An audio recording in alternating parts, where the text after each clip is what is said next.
okusinziira ku bintu ebigenda mu maaso tutandise okurenewinga national ID ng'abatuuze ba Uganda ffenna abaafuna national ID naye sofa abantu baffe bali mu kwewandiisa era nga bwe twabagamba nti beewandiise tubeere nga ensonga zino tuzigoberera era nga tuli mu kuzigoberera kannabwala okulaba ddala abantu baffe omanyi waliwo ebintu bibiri waliwo okwewandiisa ne bakuba n'ekifaananyi ne bakulaga nti tumaze ensonga zo nayo tekoze eki tefulumye so ensonga eyo tuli mu kugitambulirako abantu bangi nnyo bagenza okwewandiisa era tubagambye n'abatanaba kwewandiisa bewandiise bagende we bakolera renew ya national ID babeere nga boogera amazima nti Banyarwanda so that tujjawo kino ekintu kye babadde beekwasa nti abantu baffe teboogera mazima okwogera eggwanga ettuufu libagwamu ne basooka babatega obutego nti bwonna ayogera nti oli Munyarwanda togenda kufuna ki togenda kufuna national ID nga bakozesa akawaayiro kano aka article 10 gye twogera nti erina okukyuka buli munnayuganda yenna azaaliddwa wano okubeera ng'afuna obunnansi obuyimiriddewo mu mateeka nga si bintu byakubeera nga bafuna obunnansi obw'ekiseera buno obuliwo bwe babagamba nti musaba obutuuze ne bafuna obunnansi obuyimiridde ku naturalization oba okusaba obutuuze ng'ate okusaba obutuuze nga bwe twabadde tugamba abantu baffe era gye tutalaaga Uganda yonna nti bw'osaba obutuuze kitegeeza nti waliwo possibility ey'obutuuze obukuwa oba obukuuma mu kiseera kino nga bakyamiddwa kuba okusinziira ku byeyogedde kiraga nti bamiddwa ebiwandiiko naye tewali ssuubi lyabwe lyakufuna national ID oba kuziza bujja naye ssemateeka tannaba kukyusibwa obweraliikirivu buli luddawa ku nsonga eyo era omuntu omukubira kifaananyi kiina kulabula kikoomowa okusookera ddala wakyaliwo obukodyo obukozesebwa sijaga nti babamye ebiwandiiko completely babagamba murenewinge mujje murenewinge buli muntu yenna yafuna national ID naye bw'ateekako nti Munyarwanda olw'okuba nti tefulumirawo instant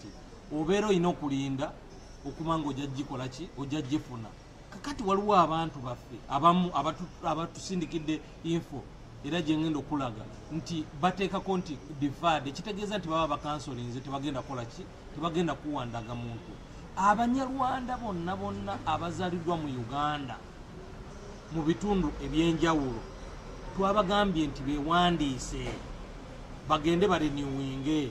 kakati tulabe abantu abo bonna bagenda bamma national ID ng'ate tuli mugenda mu nsonga z'okulonda kubanga oluusi kino ekintu kya national ID babadde bagaba ID nga kalinga kugamba akanyoobwa nti mubawe ID bamala otulonda bwe bamala otulonda ID zimuzikole ki muzibajjeko bwe bajja okusaba passport temuzikola ki temuzibawa kakati Abanyarwanda bonna we bali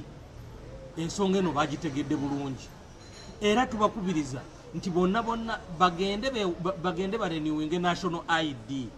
bwe bamala okurenewinga national ID tufollowinge tutegeere statistics meke zikomyewo meke ziganye okola ki okudda kubanga luno lutabalo lwe tuliko tetugenda lustopinga okutuuka nga bannayuganda bafunye obutuuze obuyimiridde mu mateeka nga si nsonga za kubeera nga tuwuddiisa buwuddiisa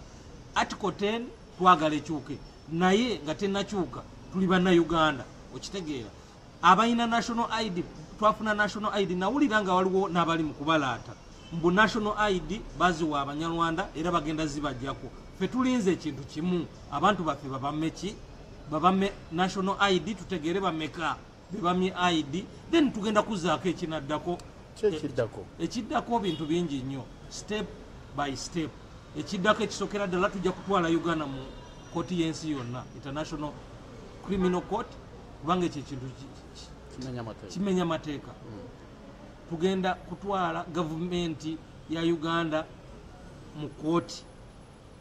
n'ebirala bijja kukola ki bijja kuddako so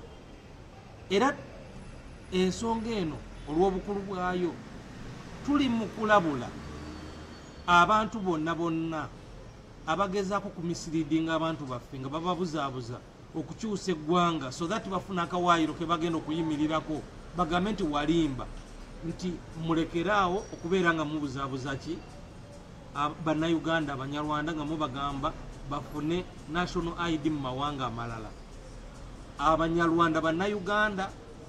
Uganda eya 1962 beyasanga wano nga bannayuganda abalala